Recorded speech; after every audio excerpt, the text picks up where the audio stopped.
मान लो आप मार्केट में बैठे हैं, स्क्रीन खुली है, कैंडल्स ऊपर नीचे हो रही हैं और अचानक आपको एक मौका दिखता है। आप एंट्री लेते हो और जैसे ही ट्रेड एंटर करते हो मुश्किल से 1 मिनट के अंदर आपकी पोजीशन 2% प्रॉफिट में आ जाती है। अब यहाँ दो तरह के ट्रेडर बनते हैं। एक वो जो बोलते हैं कि भाई बस इतना काफ़ी है, 2% मिल रहा है निकाल लो, और दूसरे वो जो सोचते हैं कि यार 2% तो कुछ नहीं है, अगर कैंडल और ऊपर चली गई तो 5%, 10% भी मिल सकता है। और इसी लालच में आप ट्रेड पकड़े रखते हो। फिर 5 मिनट बीतते हैं, 10 मिनट बीतते हैं और धीरे धीरे वो 2% का छोटा सा प्रॉफिट उल्टा होना शुरू हो जाता है।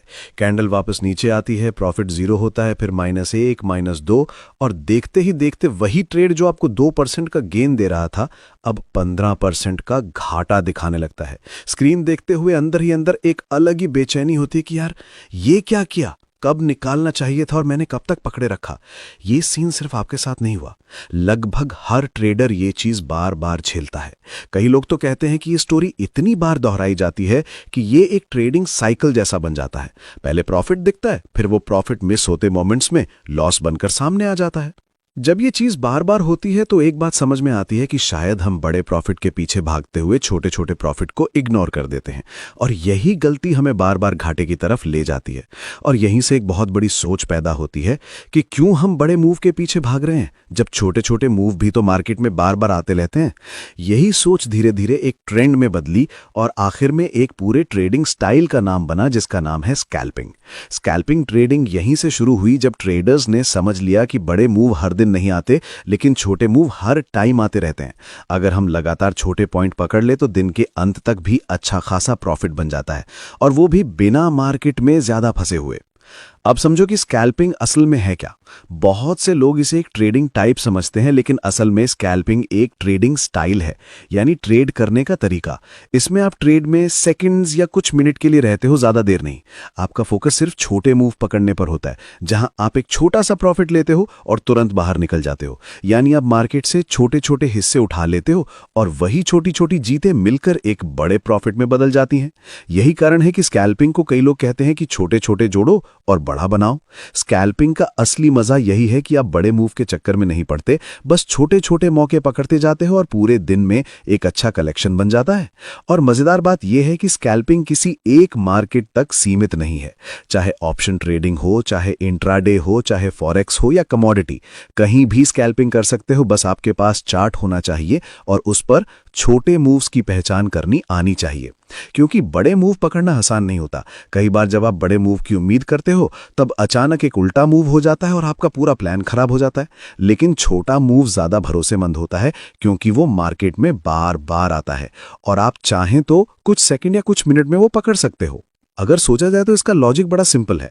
मान लो कोई शेयर दिन में 10 रुपए भी ऊपर जाए तो क्या वो पूरा एक ही बार में ऊपर जाता है? नहीं, वो छोटे छोटे स्टेप में जाता है। कभी 1 रुपया ऊपर, कभी 50 पैसे नीचे, फिर 2 रुपया ऊपर। इसी तरह छोटे छोटे मूव्स को जोड़कर पूरी बड़ी मूव बनती है, और स्कैल्पर उन्हीं छोटे छोटे मूव्स पर फोकस करते हैं। इसे ऐसे समझो कि कोई नदी पार कर रहा है तो बड़े बड़े कूद मारने की जरूरत नहीं है, पत्थर पत्थर रखकर भी धीरे धीरे पार किया जा सकता है। स्कैल्पिंग भी कुछ ऐसा ही है। आप छोटे छोटे ट्रेड करके दिन के आखिर तक एक बड़ा अमाउंट कमा लेते हो। फायदे भी कई हैं।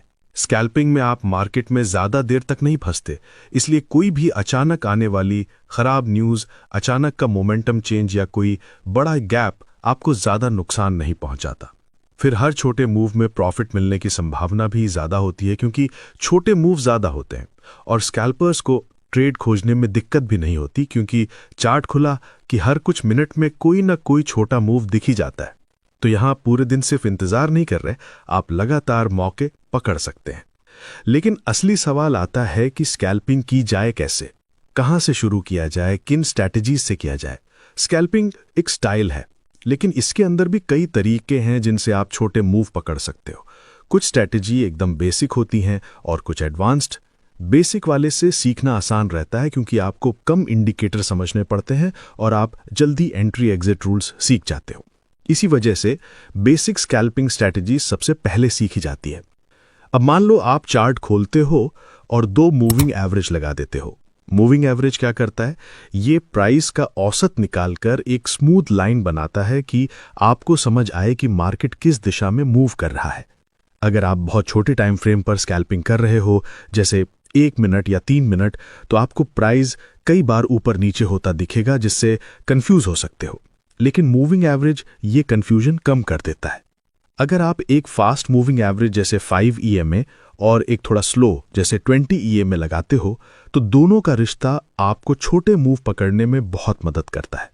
फ्लो ऐसा होता है कि जैसे ही छोटी अवधि वाला EMA बड़े वाले EMA को ऊपर की तरफ क्रॉस करता है तो ये एक छोटा सा अप मूव पकड़ने का संकेत होता है, क्योंकि इसका मतलब कि हाल की प्राइस स्पीड बढ़ी है और वो पिछले ट्रेंड को पीछे छोड़ रही है।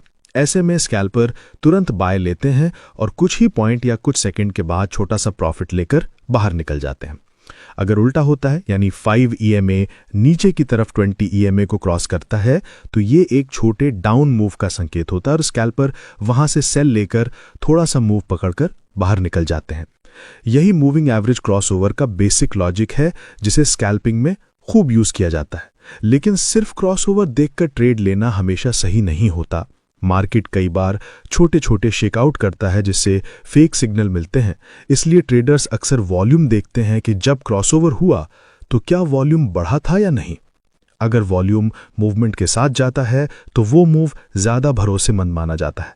इसी तरह बड़े मूव पकड़ने की कोशिश नहीं करना, सिर्फ कुछ पॉइंट लेकर निकल जाना ही स्कैल्पिंग का असली तरीका है। इसी वजह से कहा जाता है कि स्कैल्पिंग उतना ही अच्छा काम करती है जितना आपका एग्जिट कसा हुआ हो। कई लोग एक और सिंपल इंडिकेटर इस्तेमाल करते हैं जिसे कहते हैं पैराबोलिक सार, जो छोटे छोटे डॉट्स बनाता है प्राइस के ऊपर या नीचे।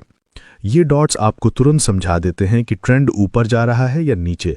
जैसे ही डॉट्स प्राइस के नीचे आ जाते हैं ये एक बाय सिग्नल की तरह काम करता है और जब डॉट्स प्राइस के ऊपर आने लगते हैं तो इसे सेल सिग्नल माना जाता है। स्कैल्पर्स इसमें भी सिर्फ कुछ सेकंड या कुछ पॉइंट के लिए ट्रेड लेते हैं और निकल जाते हैं। सार के साथ वॉल्यूम जोड़ दो तो सिग्नल और भी बेहतर हो जाता है, क्योंकि फिर आपको पता चलता है कि मूवमेंट सिर्फ दिखावे का है या उसके पीछे कुछ दम भी है। स्कैल्पिंग में ट्रेड्स की संख्या ज्यादा होती है। कभी कभी एक स्कैल्पर दिन में 20, 30 या 40 से ज्यादा ट्रेड भी ले सकता है। इसलिए यह जरूरी है कि स्ट्रैटेजी बहुत सटीक हो और साथ ही एग्जीक्यूशन भी तेज हो। स्कैल्पिंग में अगर 1 सेकंड की भी देरी हो जाए तो आपका प्रॉफिट 0 हो सकता है या उल्टा ट्रेड लॉस में जा सकता है।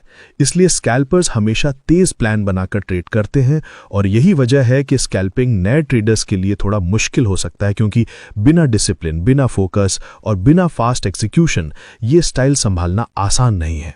स्कैल्पिंग में एक और बात बहुत ज़रूरी है कि आपको प्रॉफिट छोटे रखने होते हैं और स्टॉप लॉस भी छोटा रखना होता है, क्योंकि अगर आप 10 छोटे छोटे ट्रेड से प्रॉफिट कमाते हैं और एक ही बड़ी गलती कर देते हैं तो वो एक गलती आपके पूरे दिन का नतीजा बिगाड़ सकती है। इसलिए स्कैल्पिंग में मन को कंट्रोल करना सबसे ज़रूरी चीज़ है। अगर आपको एक छोटा सा मूव मिला है तो उसी में निकल जाना बेहतर है, वरना लालच करके हो सकता है कि वही छोटा प्रॉफिट लॉस में बदल जाए।